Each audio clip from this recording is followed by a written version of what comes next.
Hi, Dr. William Portuese, based in Seattle, Washington. I'm a facial plastic surgeon specializing in rhinoplasty.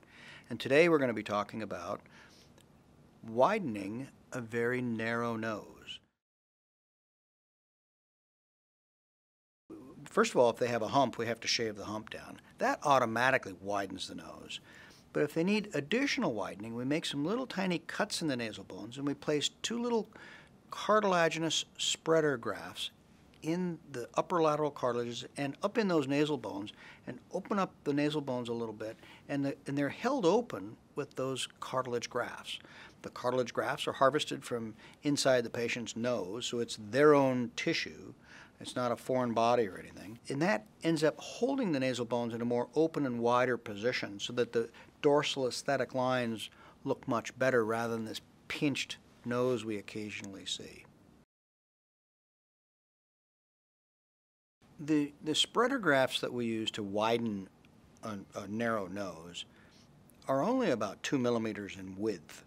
So when you put two spreader grafts in, you're only getting 4 millimeters of width to the nose. That's about 1/4 of an inch.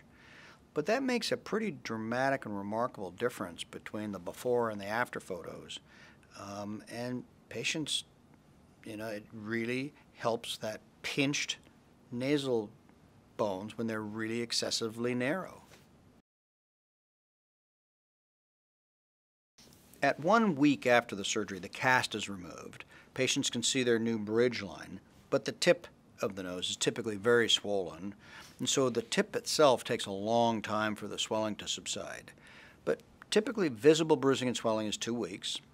About 70% of the swelling has subsided at a month after the procedure, and about 90% has subsided at about 3 months after the rhinoplasty procedure.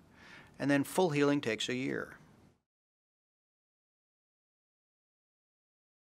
This is a patient that I accomplished not only shaving down the dorsal hump, but he had a very narrow, both nasal bones were very narrow, and I ended up widening them a little bit.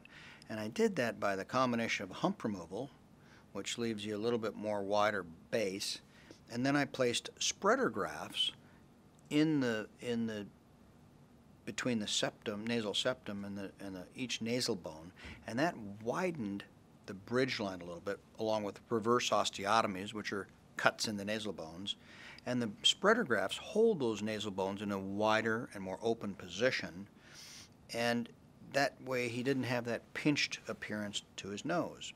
In the after photos, his nose, all of the components of his nose are more balanced, and his nose just